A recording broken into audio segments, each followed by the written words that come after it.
안녕하세요. 김다니엘입니다. 우리나라의 경제가 현재 한 치 앞도 내다볼 수 없을 정도로 암담한 그런 상황으로 치닫고 있습니다. 고환율이 계속되고 있습니다. 정부가 방어를 한다고 하지만요, 사실 대책이 없습니다. 그리고 자영업자들은 현재 한숨만 내쉬고 있는 그런 광경을 저는 자주 봅니다. 물가는 천정부지로 계속 치솟고 있고요. 각종 공과금과 세금은요, 정부의 정책에 의해서 그렇게 오를 수밖에 없는 그런 구조적인 그런 늪 속에 빠져 있습니다.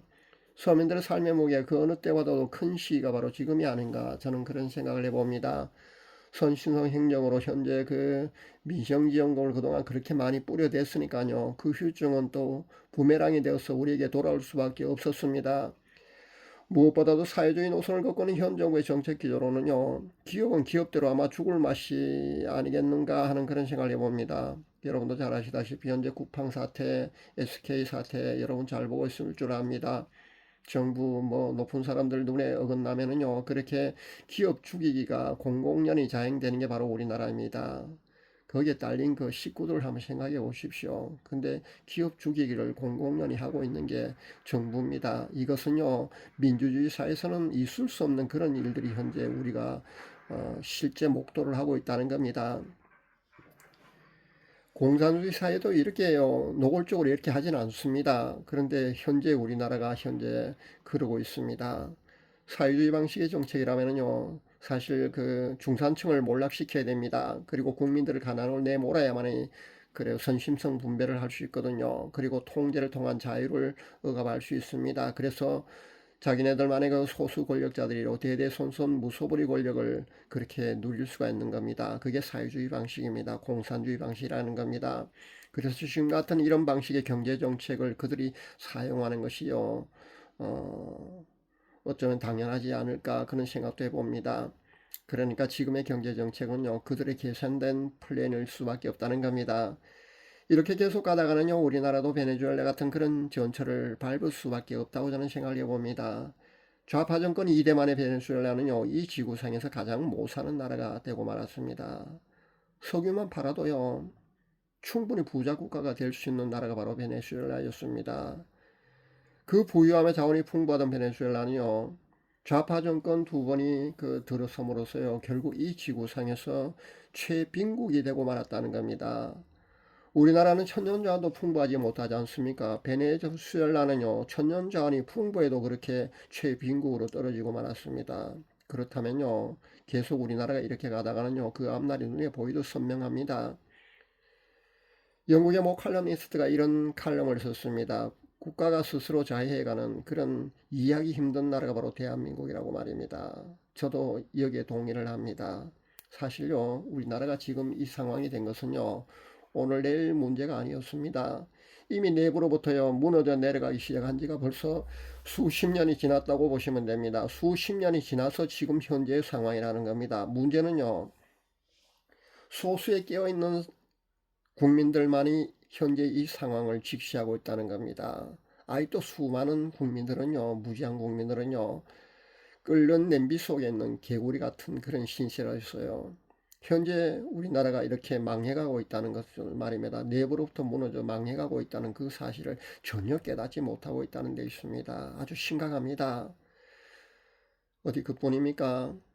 무지한 국민들은 그냥 제쳐두고라도 그 사회를 지탱하는 최후 보루가 뭡니까? 최후의 보루 바로 종교입니다. 그 종교의 지도자들마저도요, 심각하게 현재 안일과 나태 속에요, 파수꾼의 역할을 하지 못하고 있습니다. 그러다 보니까요, 종교까지도 심각하게 그렇게 잠만 자고 있는 깊은 늪 속에 빠져 있습니다.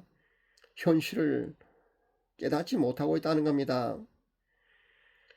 그래서 전 종교가 최후의 보루가 되어 있는 그 종교계까지도요, 자정 능력이 상실한 지 이미 오래기 때문에 한 번은 이 나라가 큰 진통을 겪어야만이 이 나라가 바로 설 수 있지 않을까 그런 생각을 해봅니다.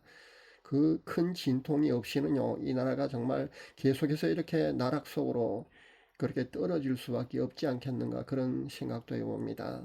정말 암담합니다. 하나님께서 아직도 이 나라를요, 포기하시지 않으셨기만을 저는 예레미야 선지자처럼요, 그렇게 간절히 애타는 심정으로 하나님께 기도를 하고 있습니다. 그러나 99%의 한국 교회가 현재 배도에 그렇게 가담되어 있습니다.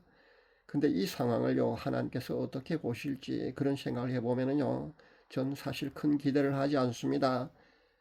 저는 한국 교회만이라도 하나님 앞에 바로 서 있었다면은요, 지금과 같은 이런 총체적인 암담한 그런 나라가 망해가는 이런 상황까지는요, 가지 않았을 거라고 그런 생각을 해봅니다.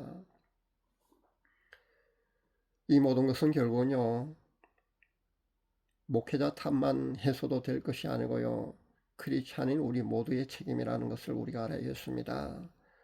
우리가 회개하고 하나님 앞에 바로 설 때, 그때만이 이 나라가 새롭게 하나님께서 아마 고쳐주시지 않을까, 저는 그런 생각을 합니다.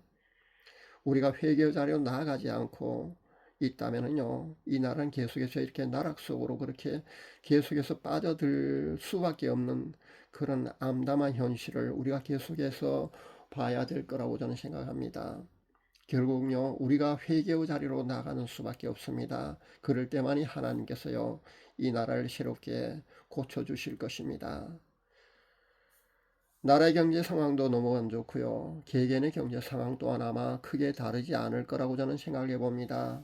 저 역시 마찬가지입니다. 부채의 그 이자를 내고요, 월세 내고 하면은요, 마이너스 통장의 그 액수만 현재 계속해서 늘어가고 있습니다. 이런 상황이 계속되고 나면은요, 아마 누구나 지푸라기 잡는 심정으로요, 로또라도 한번 사볼까 하는 그런 유혹에 아마 빠져들 줄 압니다. 아닌 게 아니라 모 선교사님이 말입니다. 제게 로또 1등 당첨이 되어서 37억 정도의 돈이 만약에 생기게 되거든, 30억 정도로 그 베트남의 교회 100개를 지어달라는 그런 제안을 제기해 왔습니다. 그냥 웃고 넘겼습니다. 그러나 전 사실은요, 제게 로또 1등의 그 행운이 오는 그런 복이, 큰 복이 없다는 거요, 옛날부터 잘 알고 있습니다. 그렇지만 한번 그 유튜브에 로또 패턴을 연구하는 그런 채널이 있어서 제가 한번 숫자를 한번 제시하는 곳에 도움을 받아서요, 20개 조합을 숫자를 한번 제가 만들어 보았습니다. 그래서 20개 조합이라면은 로또 4장이 되지 않습니까? 한 장이 5개 조합이니까요. 그래서 총 2만 원이 필요한 그 로또를 한번 사볼까 하는 그런 생각에요. 20개 조합을 제가 뽑아 들고 말입니다. 있었는데 이렇게 보이더라고요. 누군가 제게 떡을 4개 던져주는데 말입니다. 3개는 완전히 거리가 너무 짧았어요. 제가 전혀 잡을 수 없는 그런 위치에 땅에 떨어지고 말았습니다. 근데 한 개 떡은요, 제 발 앞에 떨어지더라고요. 그래서 제가 잡지는 못했지만 제 발 앞에 떨어지더라고요. 그래서 만약에 로또 4장을 구입하게 되면 한 개 정도는 아마 5천 원짜리 정도는 당첨되는 거 아닌가, 그런 생각을 제가 했습니다. 아마 그런 뜻인가 보다 그런 생각을 하면서요, 추첨이 끝난 뒤에 말이면 토요일 그 8시 끝난 뒤에 추첨하지 않습니까? 제가 본 게 맞는지 한번 확인해 봐야겠다 그런 생각이 들어서요, 숫자를 조합한 그 20개의 번호 말입니다. 그 메모 쪽지를요, 제가 보관하고 있었습니다. 당연히 제가 로또 복권 구입한 것은 아닙니다. 오해 마시기 바랍니다. 나중에 추첨이 끝나고 제가 맞춰보았습니다. 근데 제가 본 대로 말입니다. 제가 그 예상하고 제가 해석한 대로요, 20개 그 조합 번호 중에요, 3개의 숫자가 맞는 것이 딱 하나가 있더군요. 제가 만약에 로또 4장을 구입했다면요, 한 장은 5천짜리가 당첨된 겁니다. 제가 로또를 구입하지는 않았습니다. 그러나 로또를 구입하지는 않았지만요, 이렇게 제가 이런 생각까지 한 게 제가 너무 한심해서요, 그냥 혼자 피식 웃고 말았습니다. 자, 그러면은요, 크리스찬이 로또를 어떻게 볼 것인가, 크리스찬이 로또를 어떻게 봐야 할 것인가에 대해서 성경을 여러분 그 아무리 뒤져봐도 아마 여기에 직접적인 언급을 한 곳은 아마 없을 줄 압니다. 저도 찾아보는데 직접적인 언급을 한 곳은 한 군데도 없었습니다. 그런데 성경이 제시하는 노동, 그러니까 일한 것에 대한 보상 말입니다. 그것은요, 정당한 이익 추구여야만 된다는 겁니다. 정상적인 부여의 축적에 관한 그런 언급은 성경에 하고 있고요, 일확천금이라든가 아니면 뭐 도박을 해서 그렇게 부의 축적을 하는 것은요, 성경은요 바람직하지 않다고 그렇게 교훈을 하고 있습니다. 성경은 말입니다, 크리스찬이 그 부자가 되는 것이요 죄라고 하진 않습니다. 그러나 정당한 노동의 대가로 얻는 수익을 장려하고 있습니다. 불로소득이라든가 아니면 뭐 일확천금 또는 도박으로 부를 쌓는 것에 대한 것은요, 옳지 않다고 그렇게 교훈하고 있습니다. 잠언 13장 11절의 말씀에 보니까요, 망령되이 얻은 재물은 줄어가고 손으로 모은 것은 늘어가느니라, 그렇게 기록된 것을 제가 찾아보았습니다. 디모데전서 6장 9절 10절에 보면요, 부활해 하는 자들은 시험과 올무와 여러 가지 어리석고 해로운 욕심에 떨어지나니, 탐내는 자들은 미혹을 받아 믿음에서 떠나 많은 근심으로 자기를 찔렀도다, 그렇게 말씀하고 있는 것도 제가 한번 찾아보았습니다.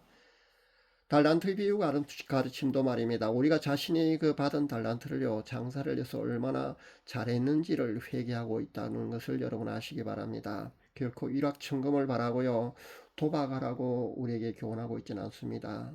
여러분 명심할 수 있기를 바랍니다. 근데 제가 어떤 간증을 보니까요, 지하상가에서 개척하는 목사님 한 분 계셨는데, 그 바로 인근에 중학교가 있었나 봅니다. 그 여중생들이요, 그것을 아지트 삼아서요, 방과후 모여서 담배도 피우고, 그렇게 일진들 그런 좀 못되게 그런 한창 반항하는 그 시기지 않습니까? 그런 애들이 모여서 아마 그렇게 어지러 놓고 그렇게 가공 그렇게 했답니다. 그런데 그 개척교회 목사님이요, 한 번도 그들을 나무라지 않고 말입니다, 그 여학생들을요, 사랑으로 감쌌다고 합니다. 그래서 그 여중생들이요, 그 목사님께 크게 감동 감화를 받아서요, 그 모여서 그렇게 합심 기도를 했답니다.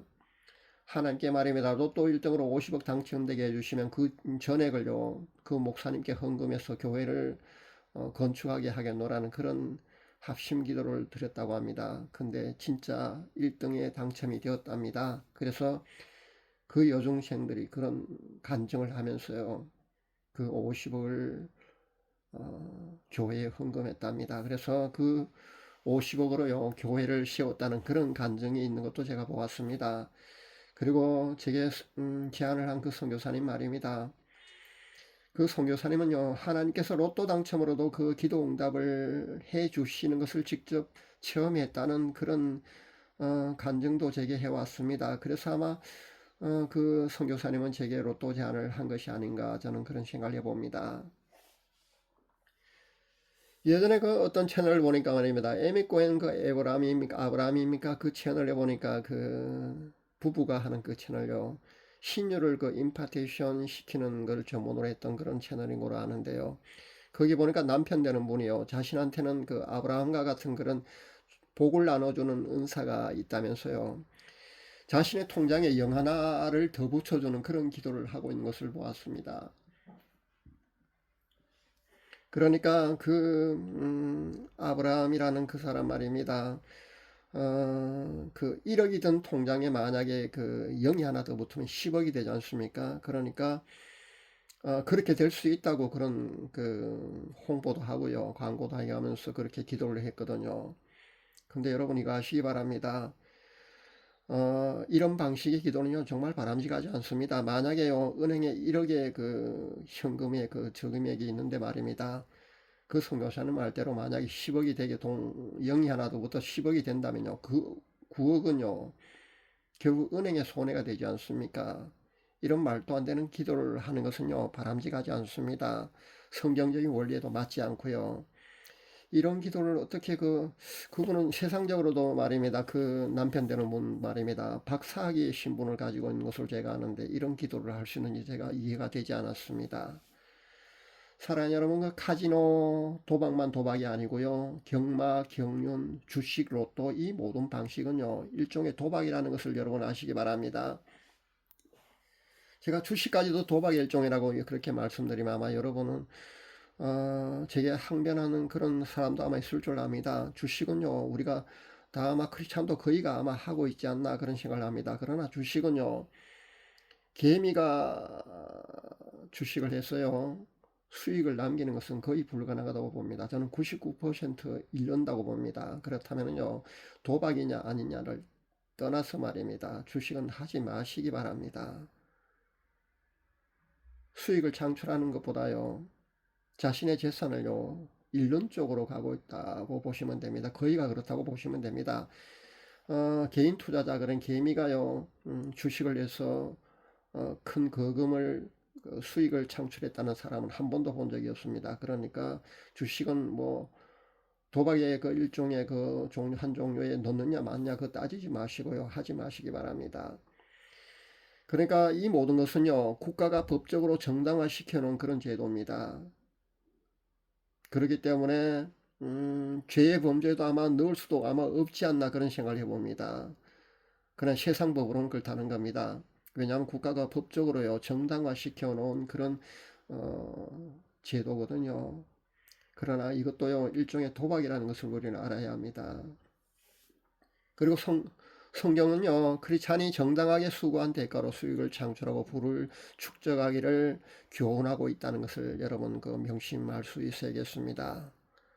그러니까 카지노, 경마, 경륜, 주식, 로또 이런 그 일확천금을 바라고 하는 이런 도박 말입니다. 일종의 이런 도박은요 크리스찬이 해서는 안 된다는 겁니다.